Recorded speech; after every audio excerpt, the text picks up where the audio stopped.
Option উল্টা পাল্টা করবেন, ভেঙে দিব, জেল কাটতে হবে। দ্বিতীয় অপশন হচ্ছে গিয়ে একেবারে চুপ করে থাকবেন।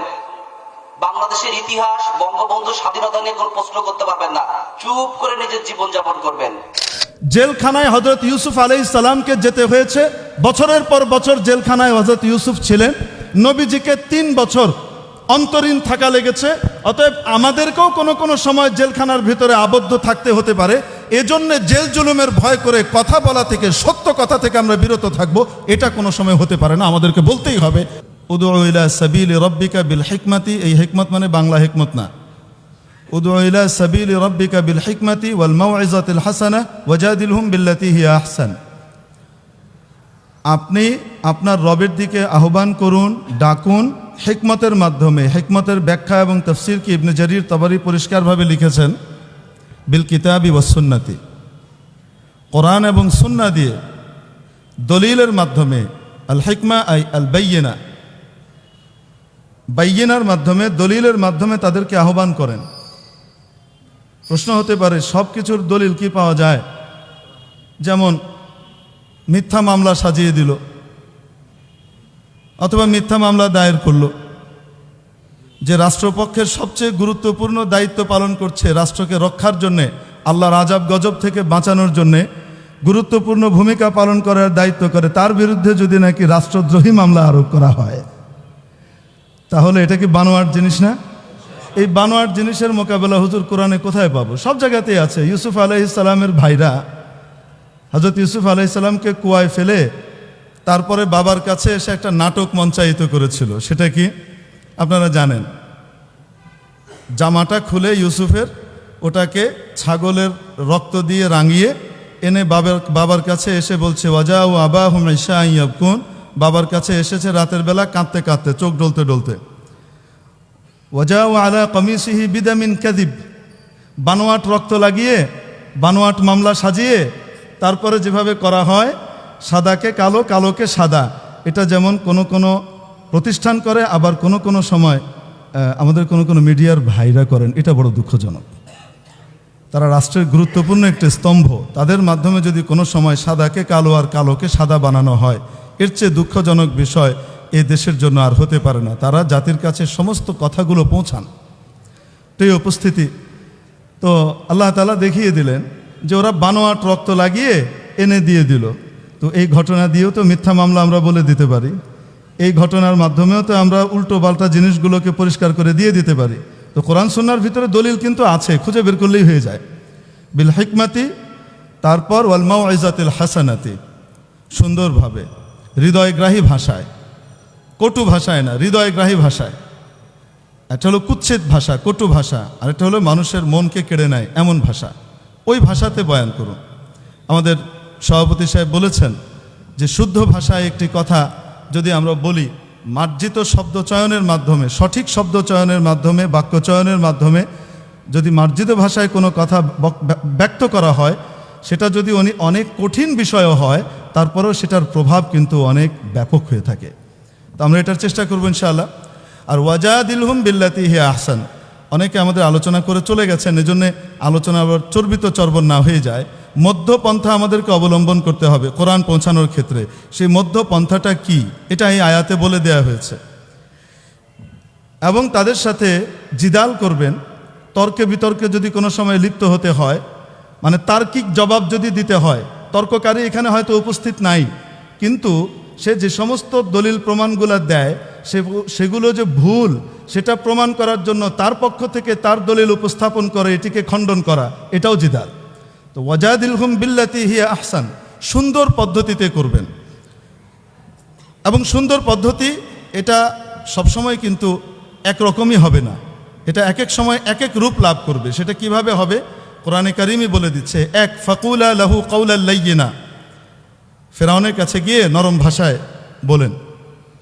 কারণ হযরত মুসা আলাইহিস সালামের ট্রিটমেন্ট আপনারা জানেন, যে উনি মিশর থেকে চলে গিয়েছিলেন, যে যাওয়ার প্রধান কারণ ছিল জুলুম থেকে মানুষকে বিরত করতে গিয়েছিলেন। এক লোক জুলুম করছিল, সেই জুলুম থেকে তাকে ফিরাতে গিয়ে ও বেটা কথা শুনে না, ওনার ট্রিটমেন্ট শুরু হয়েছে ঘুষি দিয়ে। এক ঘুষিতে ফাকাদা আলী, শেষ। তো এরকম গরম নবী দুই রকমের হয়। তো এই গরম নবীকে আল্লাহ তাআলা বলছেন একটু ঠান্ডাভাবে বলেন, একটু নরম করে বলেন। তো নরম করে বলার জন্য বলা হয়েছে, এর অর্থ এই না যে সব জায়গাতেই নরম করে বলতে হবে। কোনো জায়গাতে নরম, কোনো সময়টা উত্তম পন্থা, ওই উত্তম পন্থা কোনো সময় নরম, কোনো সময় গরম, দুটোই আসবে। এজন্যই কোরআনে কারীম আল্লাহ তাবারাক ওয়া তাআলা ওয়াজাদিলহুম বিল্লাতী হিয়া আহসান, এই আয়াতের সাথে সংশ্লিষ্ট করে বলবো সূরাতুল আনকাবুতের মধ্যে আল্লাহ তাআলা এই আয়াত আমাদেরকে নাজিল করে জানিয়ে দিয়েছেন, ওয়ালা তুজাদিলু আহলাল কিতাব ইল্লা বিল্লাতী হিয়া আহসান। আহলে কিতাবের সাথে যে জিদাল হবে, তর্ক বিতর্ক হবে, কথাবার্তা হবে, সেটা উত্তম পদ্ধতিতে করেন, উত্তম পদ্ধতিতে করবে তোমরা। তবে যে জালিম, যে অত্যাচারী, যে কথা শুনবে না, খামাখা ফিতনা ফাসাদ সৃষ্টি করতে চাইবে, ইল্লাল্লাযীনা যালামু মিনহুম লা তুজাদিলু আহলাল কিতাবি ইল্লা বিল্লাতী হিয়া আহসান, অর্থাৎ জাদিলু আহলাল কিতাবি বিল্লাতী হিয়া আহসান। আহলুল কিতাবের সাথে উত্তম পন্থায় কি করবে? মোকাবেলা করবেন। তবে উত্তম পন্থা এটা ভিন্ন রূপ লাভ করবে কিভাবে? ইল্লাল্লাযীনা যালামু, যদি বিপরীত পক্ষ জালিম হয়, অত্যাচারী হয়, তো সেখানে ঠান্ডা ভাষায় নয়, সেখানে অবশ্যই কড়া ভাষায় বলতে হবে। এটা কোরআনের আদেশ। কোরআন আমাদেরকে এই আদেশ করেছে বিধায় কখনো ওয়াইজিন ঠান্ডা ভাষায় বলবেন, কখনো গরম ভাষায় বলবেন, কখনো নরম, কখনো গরম। প্রিয় উপস্থিতি, আমি আলোচনা দীর্ঘ করব না, সংক্ষেপে শুধু একটি কথা বলবো যে কোনো জায়গায় আলোচনা করার ক্ষেত্রে আমাদেরকে আমাদের মুরব্বীরা কোরআন হাদিস ঘেঁটে একটি বিষয় বলেছেন যে 5টি বিষয়কে লক্ষ্য করে কথা বলতে হবে।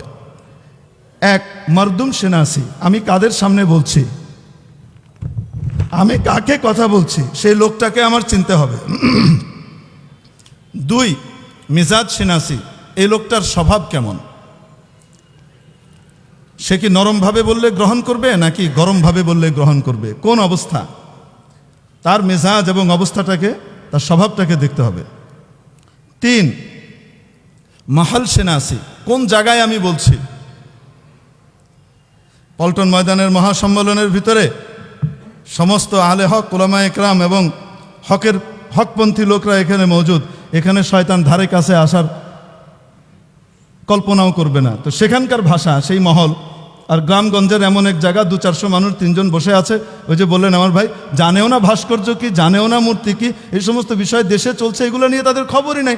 তাদের এখন আশা হলো যে আমরা হাসরে কেমনে বাঁচবো, মত কিভাবে সুন্দর করে করব, সেখানে গিয়ে এই মহল সেনাসে যদি না হয় তো সমস্যা তো হবেই। তারপরে মরদুম সেনাসি, মহল, মিজাজ সেনাসি, মহল সেনাসি, মৌকা সেনাসি। এখন কি এটা বলার সময় কি সময় না? কোনো সময় সত্য কথাকে, সত্যটাকেই অন্যভাবে বলতে হয়, মিথ্যা বলা যাবে না, কিন্তু অন্যভাবে বলতে হবে। মৌকা সেনাসি। 5 নম্বর বিষয় যেটা বড় গুরুত্বপূর্ণ, জোশ মে হুশ, আবেগকে বিবেক দিয়ে নিয়ন্ত্রণ করতে হবে। সবসময় আবেগের গড্ডালিকা স্রোতে নিজেকে ভাসিয়ে দিলে হবে না। ইনশাআল্লাহ তাআলা এগুলোকে সামনে রেখে যদি আমরা আমাদের দাওয়াতি খেদমত আঞ্জাম দিতে পারি, আল্লাহ তাবারাক ওয়া তাআলার নুসরত, সাহায্য আমাদের সাথে থাকবে। এবং তারপরেও যদি কোনো মুসিবত আসে, তো মুসিবত নবীদের উপরে এসেছে।